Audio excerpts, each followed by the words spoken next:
స్వచ్ఛమైన మనసుతో మంచి చేశాను అన్న ఆత్మవిశ్వాసంతో మీ ముందుకు మరోసారి వచ్చి ఆశీస్సులు కోరే కార్యక్రమం చేస్తా ఉన్నాడు. రాబోయే 2024 ఎన్నికల్లో కూడా మీ బిడ్డ అబద్ధాలు చెప్పడు, మీ బిడ్డ మోసాలు చేయడు. చేయలేని వాగ్దానాలను సాధ్యం కాని వాగ్దానాలను మీ బిడ్డ మేనిఫెస్టోలో పెట్టాడు. ఒకటే గుర్తుంచుకోండి, జగన్కు పేదలపై ఉన్న ప్రేమ, మీ బిడ్డ జగన్కు పేదలపై ఉన్న ప్రేమ ఈ దేశ రాజకీయ చరిత్రలో మరే నాయకుడికి లేదు, ఉండదు అని మాత్రం ఖచ్చితంగా గుర్తుపెట్టుకోండి. అందుకే చెప్తా ఉన్నా జగన్ చేయలేని ఏ స్కీమ్ అయినా కూడా చంద్రబాబు కాదు కదా, ఆయన జేజమ్మ కూడా అమలు చేయలేడని చెప్పి కూడా ఈ సందర్భంగా తెలియజేస్తా ఉన్నా.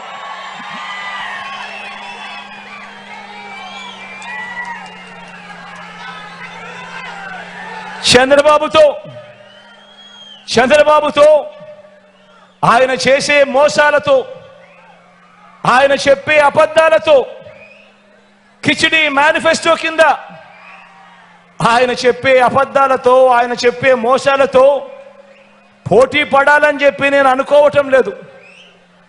ఎందుకనంటే చంద్రబాబు నాయుడు గారి మనస్తత్వం ఎలాగూ చేసేది లేదు కాబట్టి, ప్రజలను ఎలాగో మోసమే కదా చేసేది కాబట్టి, నోటికి ఏదొస్తే అది చెప్పేసేయచ్చు అన్నది ఆయన ధోరణి.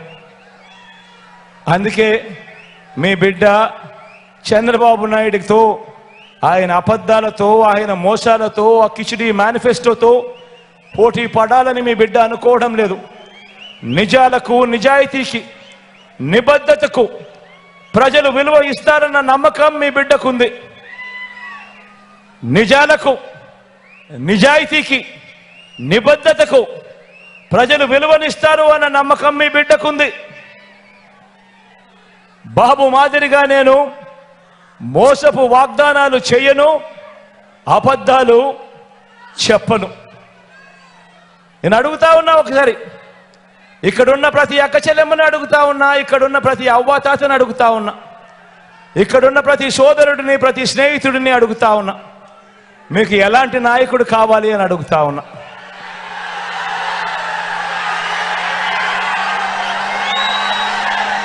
రాజకీయాల్లో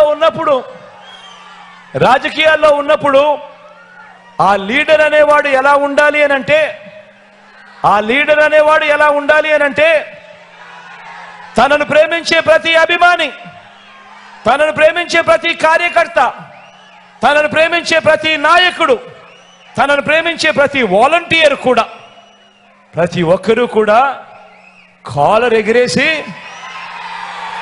ఎగిరేసి అదుగో మా నాయకుడు, మనసున్న నాయకుడు, మాట ఇస్తే తప్పేదే లేదు అని చెప్పి విలువలకు, విశ్వసనీయతకు మా నాయకుడు ప్రతీక అని చెప్పే మీ బిడ్డ లాంటి నాయకుడు కావాలా, లేక చంద్రబాబు మాదిరిగా ఎన్నికలు వచ్చేసరికి ప్రతి ఒక్కరిని కూడా మోసం చేసేందుకు రంగురంగుల హామీలతో కేజీ బంగారం అంటాడు, బెంజ్ కార్ అంటాడు, సూపర్ 6 అంటాడు, సూపర్ 7 అంటాడు, రంగురంగుల హామీలతో మేనిఫెస్టోని తీసుకొచ్చి ఎన్నికలు అయిపోయిన తర్వాత చెత్తబుట్టలో పడేసి ప్రజలతో పని లేదు, ఎన్నికలు అయిపోయాయి కదా అని చెప్పి మర్చిపోయే ఆ చంద్రబాబు నాయుడు గారి మాదిరి రాజకీయాలు చేస్తే, ఆ చంద్రబాబు నాయుడు గారిని నమ్ముకొని ఆయన పార్టీకి సంబంధించిన ఏ కార్యకర్త అయినా కానీ, ఆయనను అభిమానించే ఎవరైనా కూడా గ్రామాల్లోకి వెళ్ళి, ఇంటింటికి వెళ్ళి కనీసం ఓటడిగే నైతిక హక్కు కూడా వాళ్ళకు ఉంటుందా అని చెప్పి నేను అడుగుతా ఉన్నాను.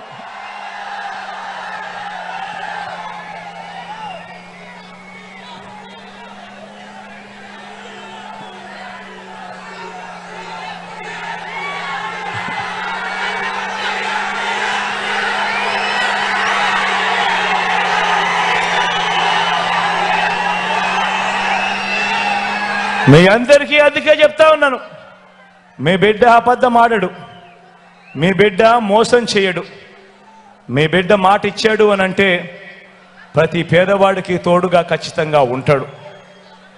ఇప్పటికే అమలు చేస్తా ఉన్న పథకాలన్నీ కూడా కొనసాగిస్తాం. మరిన్ని అడుగులు వేయగలిగిన ప్రతి చోట కూడా వేస్తామని కూడా ఈ సందర్భంగా తెలియజేస్తా ఉన్నా. ఇంకో మాట కూడా చెప్తా ఉన్నాను, మన 5 ఏళ్ల పాలనలో, మన 58 నెలల ఈ పాలనలో మేనిఫెస్టోలో చెప్పనివి కూడా చాలా చేశాం. మేనిఫెస్టోలో చెప్పనివి కూడా చాలా చేశాం. భవిష్యత్తులో కూడా వెసులుబాటును బట్టి మేనిఫెస్టోలో చెప్పినా చెప్పకపోయినా కూడా ప్రతి ఇంటికి కూడా చేయగలిగిన మంచంతా కూడా చేస్తాను అని మీ బిడ్డ ఈ సందర్భంగా ప్రతి ఒక్కరికి కూడా తెలియజేస్తా ఉన్నాను. మీ బిడ్డ నేను ఇంత నిజాయితీగా మంచి చేసి మీ ముందర నిలబడ్డా. మరి చంద్రబాబు పరిస్థితి ఏమిటి? బాబు ఎలాంటి వాడు? మరోసారి బాబు నమ్మచ్చా అన్నది ఒక్కసారి ఆలోచన చేయమని చెప్పి మిమ్మల్ని అందరినీ కూడా కోరుతా ఉన్నా. అందుకనే ఒక్కసారి ఫ్లాష్ బ్యాక్ లేకపోదామా? 2014 కాబట్టి చంద్రబాబు నాయుడు గారు ఏం చేశారు అన్నది ఒక్కసారి ఫ్లాష్ బ్యాక్ లోకి వెళ్దామా?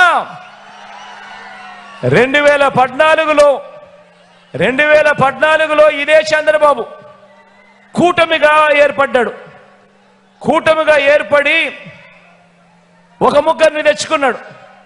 ఆయనతో పాటు 2014లో కూటమిలోకి ఇలా ముగ్గురిని తెచ్చుకున్నాడు. అవ్వ ఇటు, అక్క ఇటు, కనిపిస్తా ఉందా? చంద్రబాబు నాయుడు గారు 2014లో ముఖ్యమైన హామీలు అనంటూ కూటమిలోకి ముగ్గురు తెచ్చుకొని, ఓ దత్తపుత్రుడి ఫోటో, ఆయన ఫోటో, మోడీ గారి ఫోటో, ఈ ముగ్గురు ఫోటోలు తెచ్చుకొని పెట్టుకొని స్వయంగా చంద్రబాబు నాయుడు గారు సంతకం పెట్టాడు. కింద పెట్టి ఈ ముఖ్యమైన హామీలు అని అంటూ ఇవి ప్రతి ఇంటికి పంపించాడు.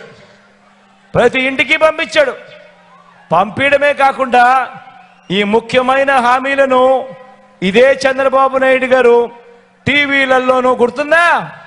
ఎన్నికలప్పుడు 2014లో టీవీలలో వచ్చే అడ్వర్టైజ్మెంట్ గుర్తున్నాయా? పేపర్లలో వచ్చిన అడ్వర్టైజ్మెంట్ గుర్తున్నాయా? ముఖ్యమైన హామీలు అంటూ ఇదే పెద్ద మనిషి చంద్రబాబు నాయుడు చేసిన హామీలు ఇవి. రైతులకు రుణమాఫీ మొదటి సంతకం చేస్తానన్నాడు. 87,612 కోట్ల రూపాయలు రుణమాఫీ చేశాడా? రెండు చేతులు పైకెత్తాలా బా, ఇలా ఇలా ఇలా ఇలా ఇలా ఇలా ఇలా